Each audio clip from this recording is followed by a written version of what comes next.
Welcome to Mindful Talk, brief conversations about mindfulness in the workplace and at home. I am your host, Lauren Wessinger. And I'm your host, Misti Anderson. And this podcast is brought to you by the Mindful Project. The Mindful Project helps you elevate the culture of your business by bringing mindfulness practice to you and your staff through in-person and virtual learning.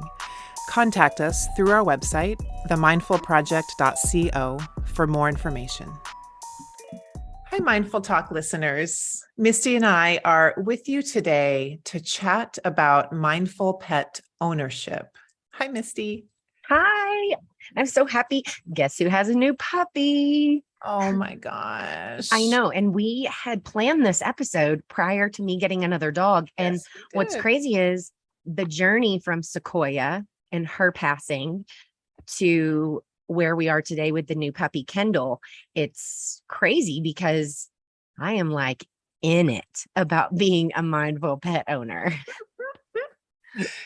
So you have the one new puppy now. That's your one animal, right? Yeah. So a lot of Okay. people know we moved to Colorado with our golden retriever, Sequoia. She was 7, somewhere between Jersey and Colorado. She just went downhill and she started slowing down. She started not eating as much. And we thought that she was acclimating to the mountains. And by the time that we got her to the vet, it was just too late. She was so anemic that her organs started shutting down and we lost her really quickly. And it was so sudden and so unexpected. And we had just moved and, she's like a part of our family. So it's like we made this big journey all together and then she was gone. And so it was like, holy cow, like the girls didn't even know she was that sick. And then she passed. And so, we, like a lot of people, the first inkling is I could never get another animal. I could never go through this again. And then, a couple of months later, I really started seeing a change in the girls and my husband. Like it was like there was something missing and everybody just needed that lovable thing to pet and to be there for us. And so I didn't really particularly want a puppy because I had newborns and I know what also puppies are like. And I put those in the same basket, but I was outvoted and we have 4 people in our family. So, we ended up with a puppy and I have to say though, like babies, they just are a really fun, they bring a lot of light to the house and, but there's lots of challenges because they are like newborns and they're teeth are razor sharp and the 6-year-old doesn't understand that the teeth are razor sharp and then suddenly everybody's yelling at the dog or each other and so I really do have to do a lot of reminding myself how short of a period of time it is and really backing myself off the cliff so that I can help everybody else because having a puppy is definitely a big mindfulness practice. I can imagine. I don't know. I haven't had a puppy since I lived at home and like my parents had a puppy. We usually go with older dogs for Us that too. exact reason. Yeah, I mean, I guess the reason I caved, well, obviously I was outvoted, but I caved because I think that's something beautiful for my kids to experience. And, they get all like just diva-ish sometimes like kids do. And so I feel like it grounds you a lot because you have to, and also forces people to pick up their things, just FYI. Yes. Because if you don't want it eaten or taken away or potentially peed on, you better get it out of the way. And they're quickly learning that. So it's an adjustment. But honestly, I feel like in a really good way. Now, I'm at work all day and Barrett's home with the puppy all day. So perhaps his version of this would be a little different. But his stories sound a lot like when I was home with the kids and they were babies. Definitely. Yeah, that's so funny. It is very hard. It's so hard. Yeah. And it's a new family member. So that's, it's like I try to talk to Ella's old enough to understand, like, look, she's a baby for this long. I know it doesn't seem that way to you guys, but you're going to have her until you're in high school or after. And, this is like a little short period of time. So try not to get too agitated with her. Try to give her some grace. She's like figuring out this whole world and she's tiny. And so, like I said, I have to do a lot of backing myself off the cliff because I'm like, get back here with my shoe, or don't poop on that, or whatever it is. But I do feel like I've done, I guess, as the leader of that charge in my family, I feel like I'm doing a pretty decent job at it. Yeah. Yeah. I think what you said is important in mindful pet ownership is the longevity. I was reading something recently that there's all these animals now being taken to the shelters because of all the pandemic pets that people got, and realizing that they don't want the animal anymore. And I think like number one, mindful pet ownership is sitting with, am I ready to invite this animal into my family, like you said, and welcome he or she as a new family member, and do whatever it takes to keep this animal healthy and happy. My son wants a turtle, and the only reason we're not getting a turtle is because they live till they're 40. And I'm like, Carson, so if I'm like 45, I'm going to have this turtle when I am an 85-year-old woman. And I cannot authentically, honestly say that I want to sign up for that I could give Lauren that and her turtle a good turtle. life. Oh my gosh, you could do like a turtle logo, lots of things you could do. Oh my gosh, I would say no too. Right. Oh. And so and he was like, I understand. And I said, do you want to take the turtle to college? Do you want the turtle to follow you around as you move around the country? And he was like, no. And I said, we have to think about those things. He's a living being. And turtles, believe it or not, we did a little research. They really bond with their owner. Like they really get to know who their owner is. It's very sweet. So yeah, it's the longevity piece. It's like, am I in for the long haul with this animal who's probably going to ruin some rugs, who's probably going to poop places I don't want it to poop, who's probably going to chew some stuff up. And I think what you said in the beginning is so key. Like, it's not easy to own an animal. You don't just get this creature and expect it to be smooth sailing all the time. Like, it's going to be annoying sometimes. Yeah. Well, I mean, your kids are that way sometimes. Your parents are that way sometimes. It's another family member. So yeah, they get annoying. They do. And it can get overwhelming. And I mean, she's been going and doing the zoomies everywhere. And I've been like, all right, outside, kind of with my kids, I used to either put them in the bath or get them outside if things were going bananas. And so that's a practice I do with my dog. Like, just get outside. Everybody needs fresh air. But I think that it's the longevity piece is what a lot of people forget. And it makes me really sad. I don't want to be one of those people that ever has to like return a dog. I know sometimes it doesn't work out for like safety reasons and things like that. Sure. But just because like all of a sudden I don't want to take care of something, you have to really sit with if you're going to get a pet. Trust me, I sat with this for a while because I knew, even though I did say, I'm not picking up poop and I'm not doing the puppy training and blah, blah, blah. I said all of that. I'm doing all of that. Of course. Because it's my family member and I do love her. So I'm going to.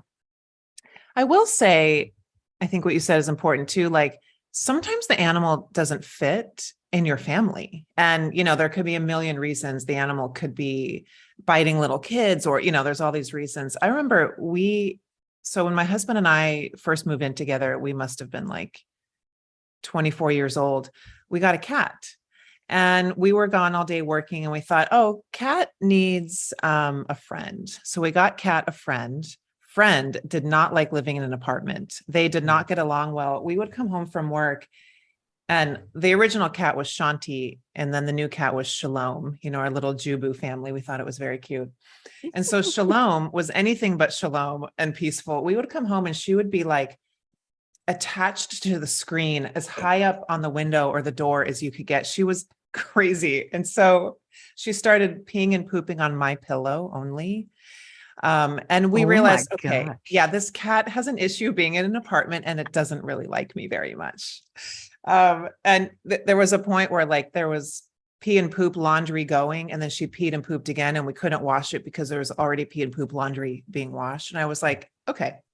So I called my parents who live in Tucson and have a lot more land and space than our apartment.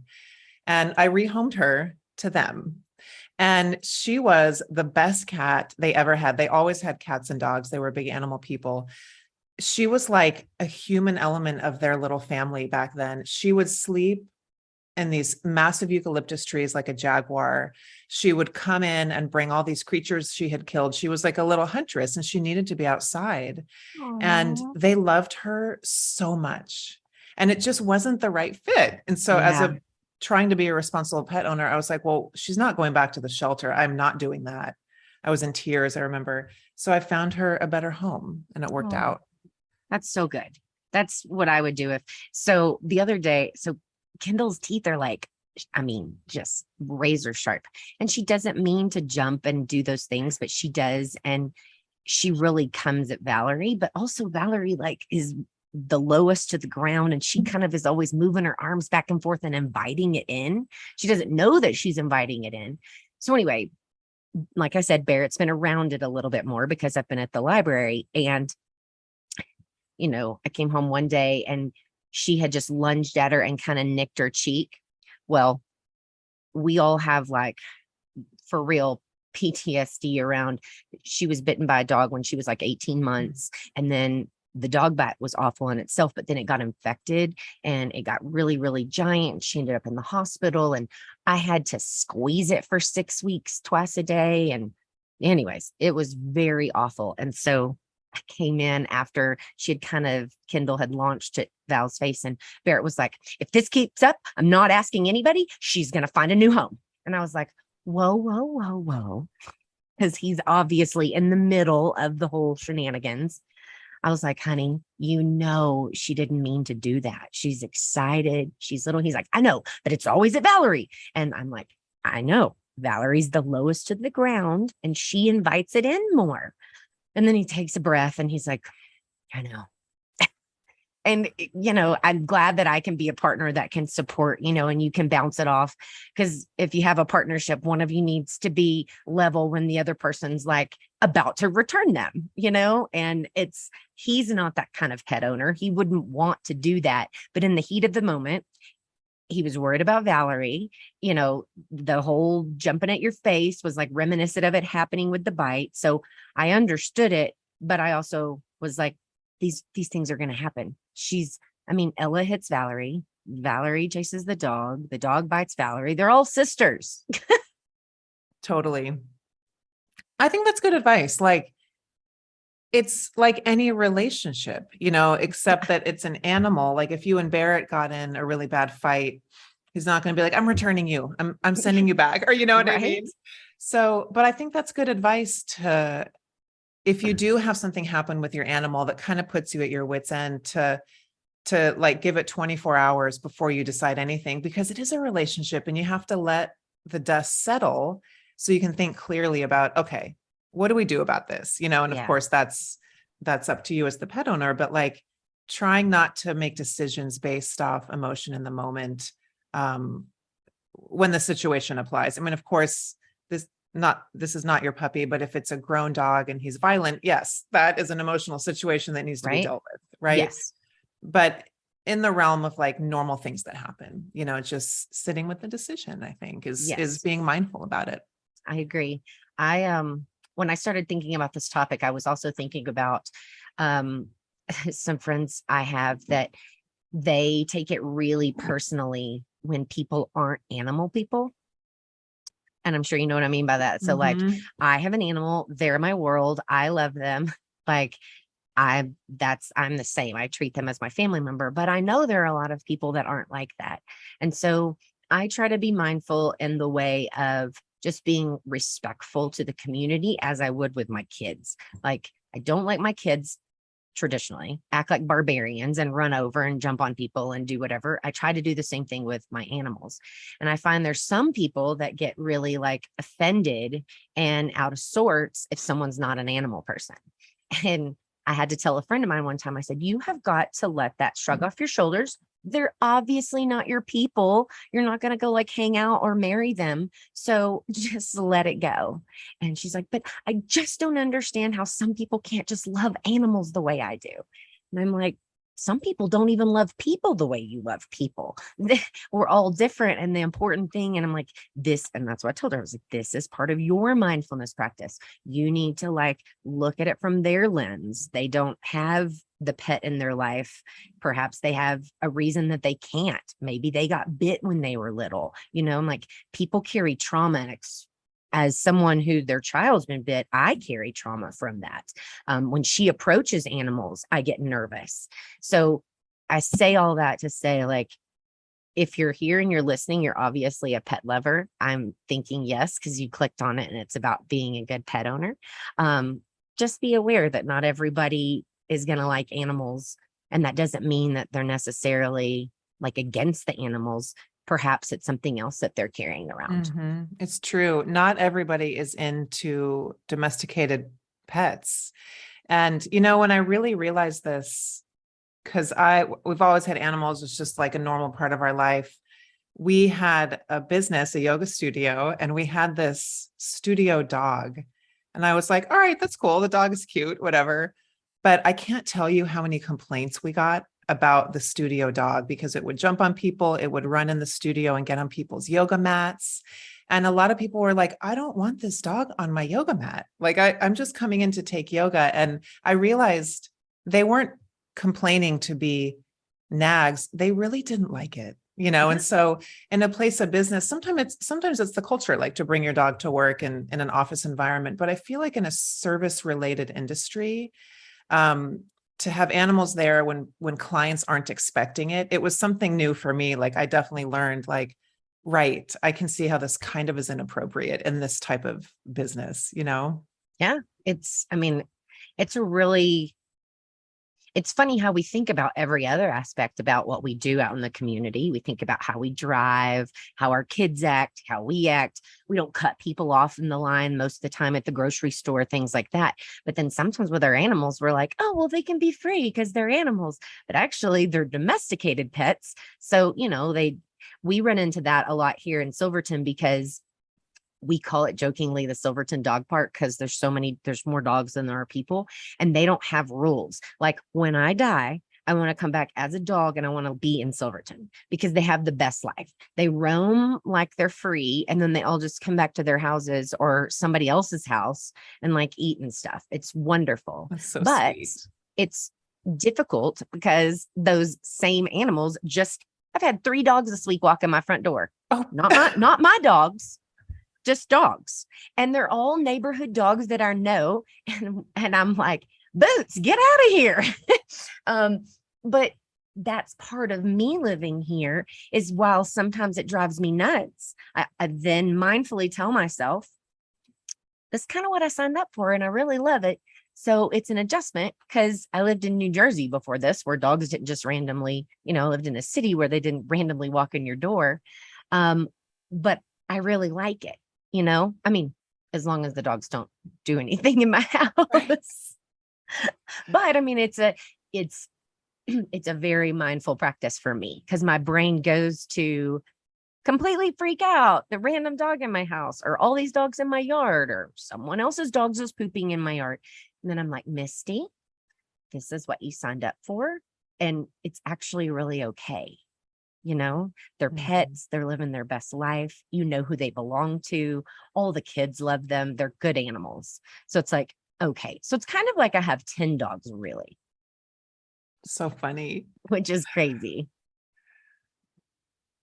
I'm wondering about, I don't know where this episode is compared to the one we did on bringing softness into your life, but we talked about animal ownership as a way to stimulate your parasympathetic nervous system, which means to stimulate the rest response in your body, to turn down stress.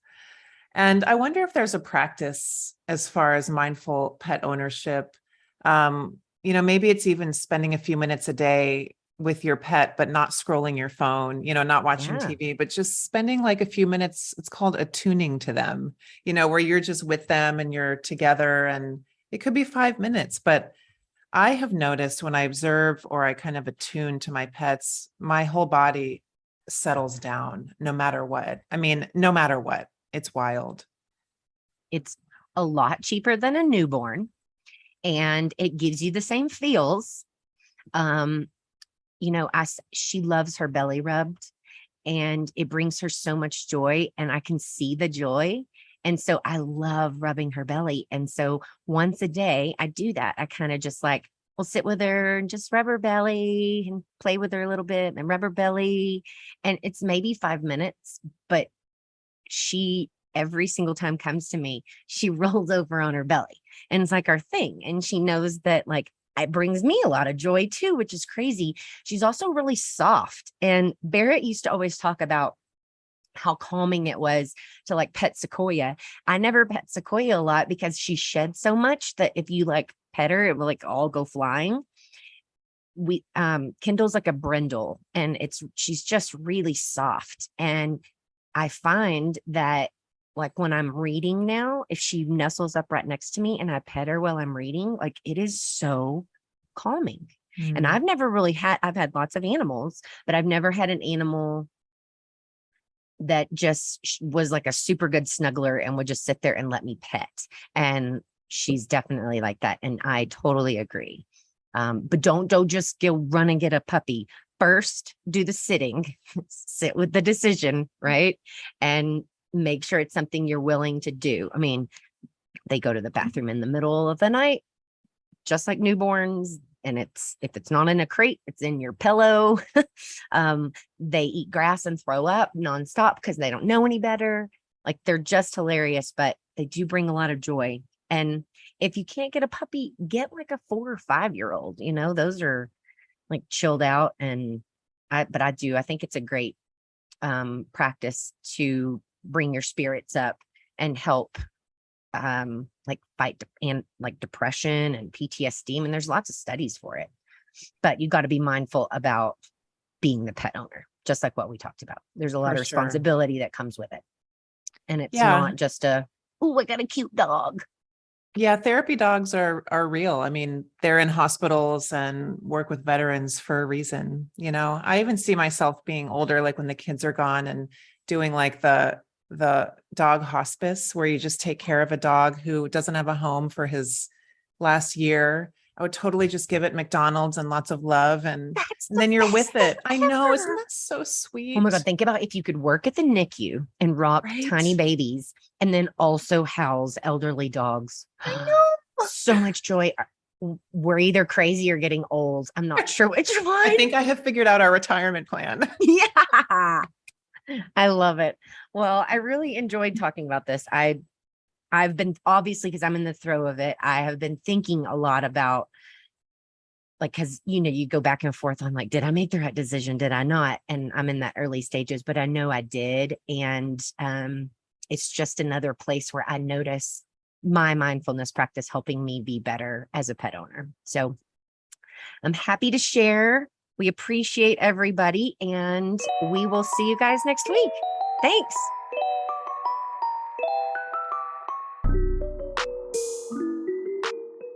Thank you so much for listening to Mindful Talk. We don't take it lightly that you spent your time listening to our podcast, and we are forever grateful. If you'd like to support the podcast, please subscribe on your favorite podcast platform and leave us a rating and a review. Welcome to a more mindful way of living and working.